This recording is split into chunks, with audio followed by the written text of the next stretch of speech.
Hello നമസ്കാരം. ഇതൊരു കാഴ്ച കണ്ടോളി. കണ്ടോ, ഇതൊരു കുക്കമ്പറാണ്. ഇത് കാണാതെ പോയതാണ്. ഇപ്പോൾ ഏകദേശം ചിരങ്ങൻ്റെ മൂപ്പായിരിക്കണം. നല്ല വലിപ്പം വെച്ച് നല്ല വലിപ്പമായിരിക്കണം. കാരണം ഇത് കാണാതെ പോയതാണ്. അപ്പം നല്ല വലിപ്പം വെച്ച കുക്കമ്പറാണ്. അതേമാതിരി നമ്മുടെ കുക്കമ്പർ നല്ല കുക്കമ്പർ ഉണ്ട്. അപ്പോൾ ഈ വേനൽക്കാലത്ത് നോമ്പും റംസാനും ആയ കൂടി നല്ല ജ്യൂസ് അടിക്കാനൊക്കെ ഫസ്റ്റ് കുക്കമ്പർ കുറച്ച് മൂത്താലും കുഴപ്പമില്ല, ജ്യൂസ് അടിക്കാമല്ലോ. അപ്പം നമുക്ക് നല്ലൊരു ജ്യൂസ് ഉണ്ടാക്കാം കുക്കമ്പറായിട്ട്. കുക്കമ്പർ ഏകദേശം കയ്യാറായി. നമുക്ക് ലാസ്റ്റ് സ്റ്റേജായി, ഏകദേശം കയ്യാറായി. മതി ഞാൻ നോക്കാം.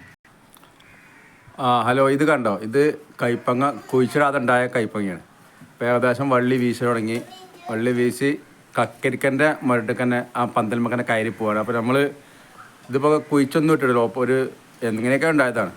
അപ്പോൾ നല്ലൊരു വള്ളിയായിട്ട് കക്കരിക്കൻ്റെ ഇതിമക്ക് വീശി, കക്കരിക്കൻ്റെ ഇതിമക്ക് നല്ല വീശിയായിട്ട് കയറുന്നുണ്ട്. അപ്പോൾ നല്ലൊരു ഇതാണ്.